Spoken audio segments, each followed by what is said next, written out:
राजधानी भोपाल के वक्फ बोर्ड प्रदेश अध्यक्ष सनवर पटेल का वक्फ संशोधन बिल को लेकर दिया गया बयान, जहां पर उन्होंने मीडिया से बात करते हुए कहा कि पटेल ने कहा कि नए संशोधन कानून वक्फ अमेंडमेंट बिल एक्ट को हिस्टोरिक कदम बताया जा रहा है। उनका दावा है कि यह कानून मुस्लिम समुदाय के सबसे कमजोर तबकों जैसे कि गरीब, पासमांडा, मुसलमान, महिलाएं और बच्चे को प्रतिनिधित्व देगा। वक्फ संपत्तियों की आय बढ़ेगी। उन्होंने कहा कि मध्य प्रदेश में अभी वक्फ संपत्तियों से लगभग 2 करोड़ रुपए सालाना आय हो रही है, लेकिन नया कानून लागू होने से यह बढ़कर 100 करोड़ रुपए तक पहुंच सकती है। पूरे देश में इस तरह की वृद्धि 12,000 करोड़ रुपए के करीब हो सकती है।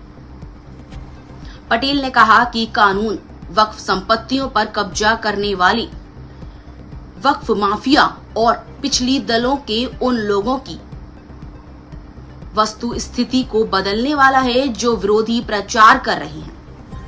पटेल ने कहा गया कि इस संशोधन में वक्फ बोर्ड में मुस्लिम समाज के सभी वर्गों को प्रतिनिधित्व मिलेगा, जिनमें महिलाएं और गरीब वर्ग शामिल हैं। उन्होंने कहा कि वक्फ अधिनियम में जो विसंगतियां हैं उन्हें हटाया जाएगा।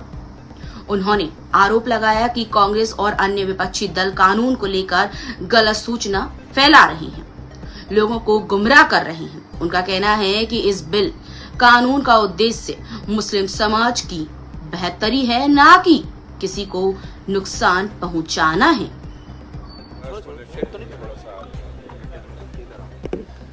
देखिए, जब वक्फ संशोधित कानून 2025 आ चुका है, सुप्रीम कोर्ट ने भी उस पर रोक लगाने से इनकार कर दिया है। आज कानून हमारे पास है। इस कानून के माध्यम से हम कैसे अपनी सभी प्रबंध कमेटियों को अवगत कराएं, इसकी अच्छाइयों के बारे में बताएं, इसका सही उपयोग करके ऐसे असामाजिक तत्व जो बरसों बरस से अवैध कब्जा करके वक्फ की संपत्तियों पर बैठे हैं, उनसे हम कब्जा वापस लें, वैधानिक रूप से लें, वक्फ की वैधानिक आय को बढ़ाएं और जिसलिए ये वक्फ बना है वाकिफ की मंशा के अनुसार आम गरीब जरूरतमंद लोगों की हम मदद कर पाएं, बेटे बेटियों की फीस को जमा कर पाएं, उनके जीवन स्तर को सुधार पाएं। इन सब बातों को लेकर हमने आज ये सेमिनार रखा है और सेमिनार के माध्यम से मध्य प्रदेश भर की जो प्रमुख कमेटियां हैं उनको बुलाया गया है। उन कमेटियों को ये सारे संदेश देकर अपने अपने जिलों में अपनी अपनी वक्फों तक पहुंचेंगे और इस काम की शुरुआत करेंगे। और मुझे लगता है कि यह बहुत ही महत्वपूर्ण सेमिनार साबित होगा। हम लोगों के जीवन स्तर को सुधारने का इसके माध्यम से काम करेंगे। सर, ग्रांट जो मिल रही है, बाकी जो रेवेन्यू आता है उसके लिए कितना खर्च होता है, खासतौर से महिलाएं हैं, बच्चे हैं जो? देखिए, जो वक्फ एक्ट आज से पहले जो वक्फ की इनकम होती थी उसका 7% राज्य वक्फ बोर्डों को देना होता था, अब 5% देना होता है। लेकिन वो 95% का भी सही उपयोग हो, मध्य प्रदेश राज्य वक्फ बोर्ड ने यह तय किया है। मध्य प्रदेश राज्य वक्फ बोर्ड इस बात के लिए प्रतिबद्ध है कि न केवल 5% का सही उपयोग हो, वो जो 95% पैसा है प्रबंध कमेटियों के पास उसका भी सही उपयोग हो। और उसके लिए मध्य प्रदेश वक्फ बोर्ड ने अपनी एक शिक्षा नीति बनाई है, पढ़ो पढ़ाओ राष्ट्र निर्माण में भागीदार बनो, और उसके तहत हम बेटे बेटियों की फीस को जमा करने का काम कर रहे हैं। हमने 24-25 के सेशन में 1102 बेटियां और उसमें बेटे भी कुछ हैं, हमने ऐसे तय किए, पूरी पारदर्शिता के साथ उनका चयन किया और उनकी फीस को सीधे उनके इंस्टीट्यूट में जमा करके और उनको ड्रॉप आउट होने से रोका है। तो यही काम वक्फ का है, वाकिफ की मंशा है कि आम गरीब जरूरतमंद लोगों के काम आए, हम नीडी लोगों के काम आए। उसी काम के लिए मध्य प्रदेश वक्फ बोर्ड लगातार काम कर रहा है। पार्टी पे कब्जे कर रखे उनके लिए क्या कहेंगे? देखिए, अब ये नया कानून आया है, इसके पहले भी हमको धारा 54 थी, लेकिन अब हम उसमें इसके माध्यम से और तेजी से काम करेंगे और ऐसे असामाजिक तत्व, ऐसे गुंडों, ऐसे वक्फ माफियाओं को सुधारने का काम हम निश्चित रूप से करेंगे। फैलाई जा रही है, इसको लेकर क्या? देखिए, कुछ लोगों का काम है भड़काना, डराना, तो वो अपना काम करते हैं। मेरी तो उनसे भी अपील है कि वो ये काम छोड़ दें, वरना आज वो अप्रासंगिक हो गए हैं, उनकी उपयोगिता खत्म हो गई है। अगर वो इसी प्रकार के काम करेंगे तो आगे भी उनको नुकसान होगा, समाज उनको स्वीकार नहीं करेगा। वो भड़काने का काम बंद करे, वो लोगों को पढ़ाने का काम करे, लोगों की बढ़ाई की काम करें कि वो कैसे बढ़ सकते हैं, उनका जीवन स्तर कैसे सुधर सकता है। लेकिन कुछ लोगों के चरित्र होते हैं। अब उन्होंने धारा 370 में विरोध किया, उन्होंने 3 तलाक को जब अवैध घोषित किया उसका विरोध किया, उन्होंने जब CAA NRC आया उसका विरोध किया, तो उनका व्यापार है। कुछ लोगों का यही काम है।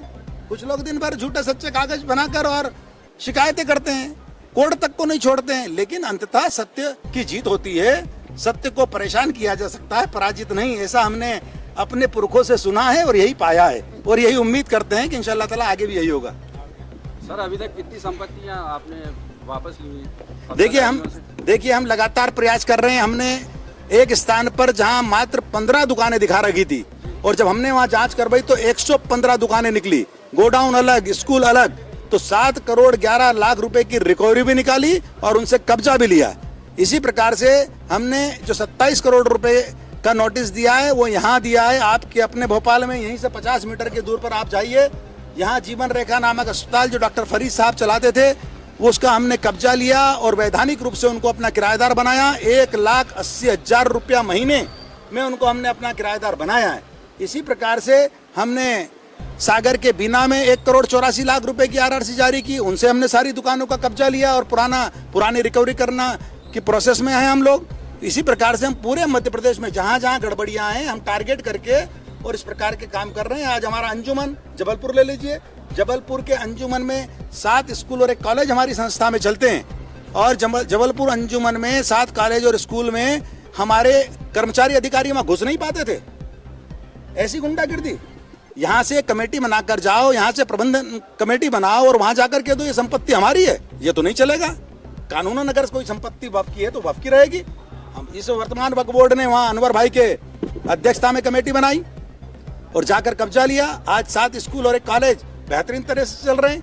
लेकिन कुछ लोग हैं दिन भर झूठ सच फैलाते हैं, तो कानून अपना काम कर रहा है, उनको ठीक करने का काम कर रहा है कानून। सर हॉस्पिटल भी तो बताइए कितने खोले हैं? देखिए हमने शिक्षा के साथ साथ स्वास्थ्य पर भी काम चालू किया। मध्य प्रदेश में हमारी अपनी संपत्ति पर हयात हॉस्पिटल संचालित था। जब हम आए तो उस पर ताला लग गया। हमने पता किया तो कभी वो हयात तो कभी अलसिफा और कभी ताले इस रूप में जाना गया।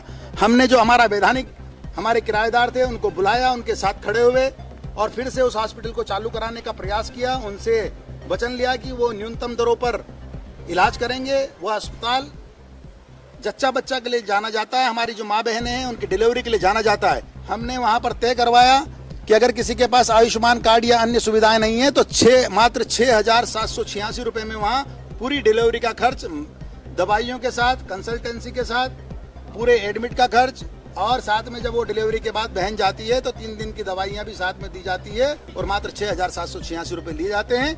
मध्य प्रदेश भर के अनेक जिलों से में भी ये मांग आई है कि वहाँ भी इस प्रकार के अस्पताल खुले, लेकिन अस्पताल के लिए एक बड़ा स्ट्रक्चर चाहिए, कई परमिशन चाहिए। अभी हम पैथोलॉजी पर जा रहे हैं। हम मध्य प्रदेश के प्रमुख जिलों में जहां आबादी ज़्यादा अल्पसंख्यक भाइयों बहनों की है, जहां वक्फ हमारी मजबूत है, वहां पर हम अपनी पैथोलॉजियां स्थापित करने की ओर बढ़ रहे हैं। हम अपनी वहाँ पैथोलॉजियां स्थापित करेंगे और एक बार की हमारे पास मशीनरीज, इक्विपमेंट्स खरीदने के बाद जितना पैसा वहाँ खर्च पर आएगा उतने पैसे में ही हम इलाज करें, उनकी जांचें करेंगे। 1,000 रुपये तक की जांचें हम 100 से 200 रुपये में करेंगे।